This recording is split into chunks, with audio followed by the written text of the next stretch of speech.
You know what? I am absolutely addicted to a new game.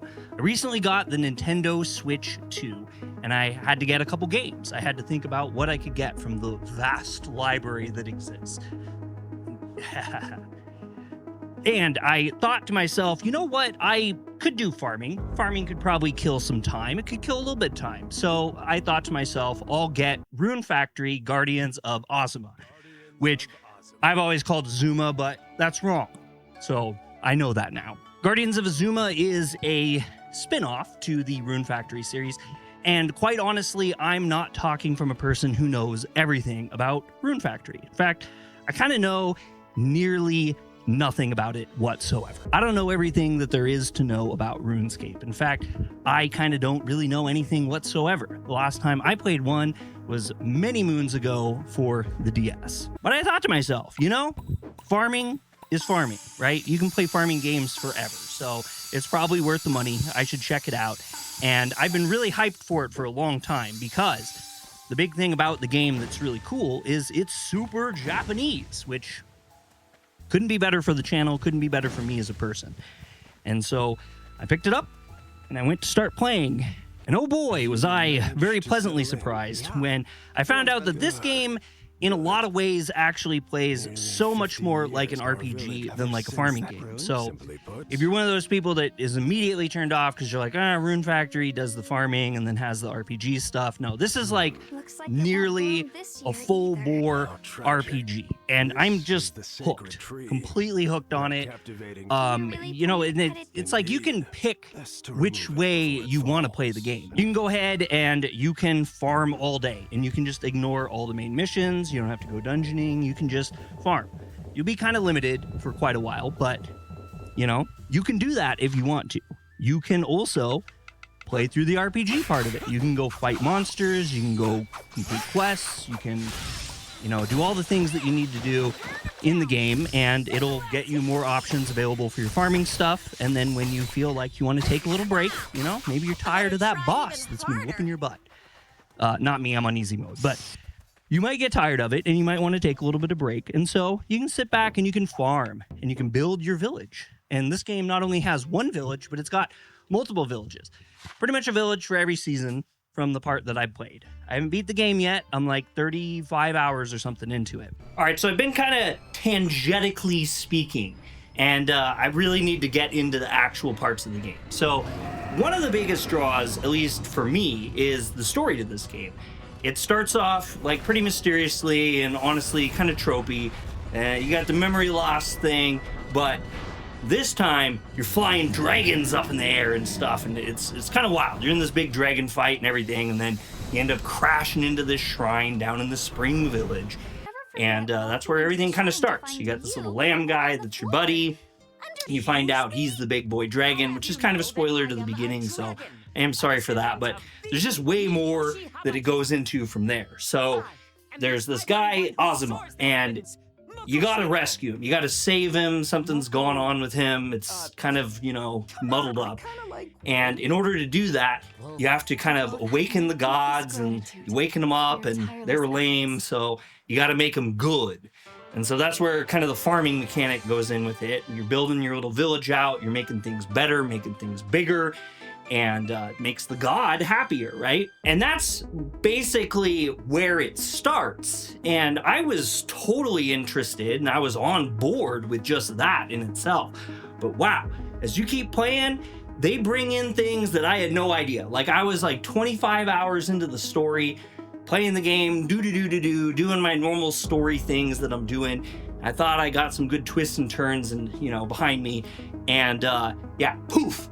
We got all these like new characters and all this depth to everything and these revelations about how you ended up the way that you ended up and what's really going on in this world.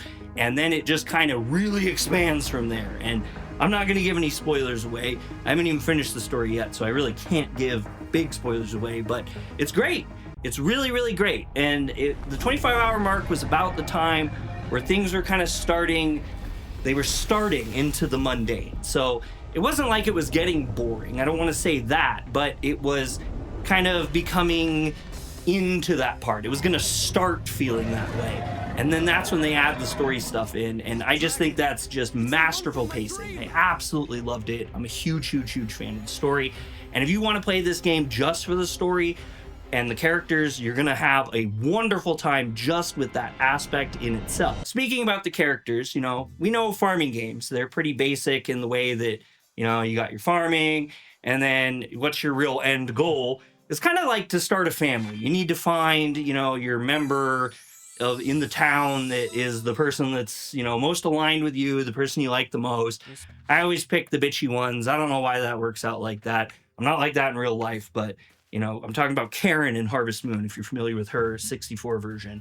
Total wackadoo. So there's this whole bonding thing that works kind of similar to the rest of the games, where you'll meet the character, you'll talk with them every day, you can kind of have a special conversation, and that'll boost your level up a little bit. And then there's basic chat, and there's just kind of various basic things you can do to build your love level with this character and, you know, continue forward, and you'll get benefits as well. And then along with that, they also have like a mission system that's based around, you know, the different partners and the people that you're interested in. They have kind of main story missions that you get to do as you move through so many hearts. They'll set you on a quest. They'll give you a side quest to do, and you can go out and travel the land and usually kind of experience something with them, learn a little bit more about them. And it is like kind of, you know, extraneous to the story, but also kind of built in with it too. It's just world building, you know, good, proper world building. Personally, I found it a ton of fun, but it's just like, I can't just do the same thing all the time. And that's what makes this game kind of so beautiful, is that I can put a lot of that stuff aside and do it when I want to. So I'm picking the story missions, and I'm doing the stories, and then I'm bonding with the characters, and I'm building the village, and then I do normal side quests, and I do side quests for the characters to build their bond up. And it all just kind of forms this kind of cyclical way of being in the game. And it works wonderfully, like absolutely wonderfully. It's almost kind of like addictive. In fact, it is addictive, because I have not been able to really put this down very much, and it's been kind of taken away from all my other duties, like this YouTube channel. Along with that, you also have this farming system, and I gotta tell you, it is probably going to turn some people off, but other people like myself, I just found this so refreshing. It's almost all of the tedium is taken out of farming whatsoever. I have heard some people that are big Rune Factory fans kind of express that they're worried that this easy mode stuff's going to get brought into the main line. I'm not in that whole field, so I don't know one way or the other if that's good or that's bad. But for the context of this game, it's awesome. It's like everything's just buttery smooth. You can do a lot of different things, especially with the Switch 2 controller. You can go into this overhead mode, and you can even pull off the controller and use it like a little mouse and navigate your different squares. And it just makes everything incredibly fast, incredibly snappy. You have all your seeds. You lay your seeds down, and you can lay all your watering down, and you can just hold the button and just go tuk, tuk, tuk, tuk, tuk, tuk, tuk, tuk, tuk, tuk, up and down, just get everything done. You can go, there's 4 villages at one point that you go to for the different seasons, and you can just fast travel, boom, boom, boom, boom, boom, and just rock out your farming. And it's simple, it's easy, it's quick, it's painless. And then there's a little bit of advancement with it, but it's very, very non-complicated. So when you have your crops, there is a point where you'll get a sword of fire. And this isn't too big of a spoiler, but you get this fire sword. And when your crops are ready to harvest, instead of harvesting them and selling them, you can actually just use the fire sword and wipe them down. When you do that, if you have level 1 seeds that you put down, when you wipe them out, you'll get level 2 seeds. So then you can plant those, and you can wipe those down. You can get level 3 seeds, and, you know, better seeds, better money, better quality. People be happy. Some of the missions require higher levels, and it all just works out. It's all nice and easy. It's a ton of fun. I don't know. I just really like it. I love the simplicity of it. A couple different types of land you can put down. You have to put down your fields. So if you want to plant something, you got to find a development area, as they call it, and you got to put down your squares for each seed. They also have like pond areas that you can do your rice paddies, and then you can grow as you please in there. Along with that, you also have this village system where you get all these villagers in, and the more houses you build, the more events you have, the more things that are going on in the town, the more people will start to kind of come in and they'll want to interact. And you can assign them to do all sorts of different things. They can cut logs for you, they can mine ore for you, they can farm for you, and they can work in all the different types of shops that you make. That's a good segue to move into talking about kind of the town building stuff. And again, it's pretty darn simple. You talk to the carpenter, he's got some plans that you can do. You got to make sure you have the ingredients for them. You order the buildings, you know, you get your salt turn is what it's called to get salt, and the miso place to get your miso. I can't remember the exact terms. And when you get all that, you can go back to the development part and you just put them down. You just plop them down. And it's just, like I said, I love that they have this overhead system where you can just pop up above and just everything's super fast. The other thing too is sometimes your villagers that are doing farming, they kind of get in your way a little bit. They're trying to plant stuff you don't want to be planted, or harvest things you don't want to be harvested. And when you actually move into the development mode, it'll just kind of disappear them from the map and not affect stuff as much. There's still a little bit, you know, it's probably better really to reassign them if you're really worried about your crops so much, but I didn't really find it too big of a deal. There's just a couple little mishaps here and there. Doesn't really affect stuff too much at all. It's not a problem. With that, you know, you put the buildings down and you need to get, you know, the buildings that are required. So sometimes missions will say, yeah, you need to put a blacksmith down or whatever, and so you got to get that specific building. Other times, you know, your little lamb will tell you at the end of the day, you got too many people, man, and we don't have enough houses. We need people to have a place to stay. And so then you know that you need to go and get the houses and plop the houses down, and everything kind of continues along with the story. So if you don't want to do the story right away, you don't have to, but I find it better to kind of run through it up to a point that you're kind of feeling all right, and then take a step back. Because the farther you can push through the story, the more options you'll have unlocked. You'll have different seeds available to you, different villages available to you. You can build more, grow more, you have more staff at the villages to get all the extraneous materials you need. And really, before you know it, you're gonna be swimming in stuff. It's not like you're gonna end up in some situation where you don't have enough stuff. That is only in the very, very beginning. And then beyond that, you are just overloaded with things. You have more than you would ever need in your life. And because of that, it allows you to just do whatever you want. You wanna sell crops and make money and become rich, you can do that.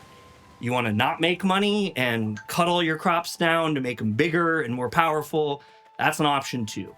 It's just everything in the whole game, there's a, I hate to use the word because it's a fake word, but there's a synergy with it all. Everything works together and plays together in some sort of special way that works out really well.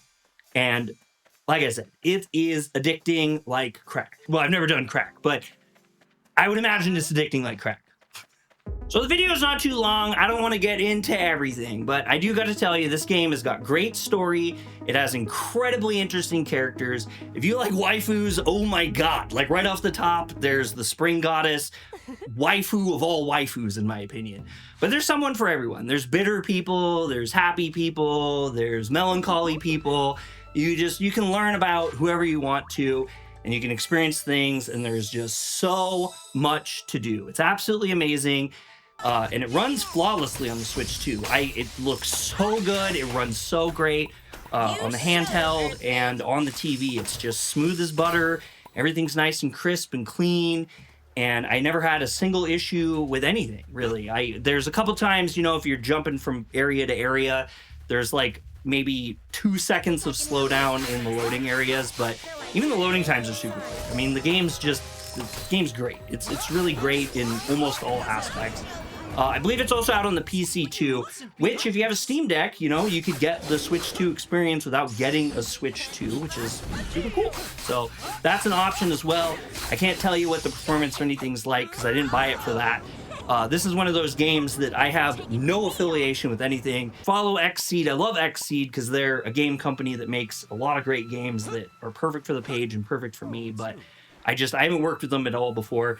I bought this out on my own. I played this out on my own. And honestly, I went into it expecting just something that would kill a little bit of time. And I am just locked in fully on the addictiveness of it all and just a pure love bit. And there's nothing really to complain about from my perspective. Now, if you played the main line, you know, there is some people that have had some critique about it. And that's probably fair. but I don't know, and that's not the perspective of this. If you guys like the content, hit the thumbs up. And if you don't, hit the thumbs down. Really do it, because I enjoy to know if you like this or not. Subscribe to Yokuso Otaku for more anime news, reviews, gaming, and I'll catch you on the next one when I can finally drag myself away from this game. Peace.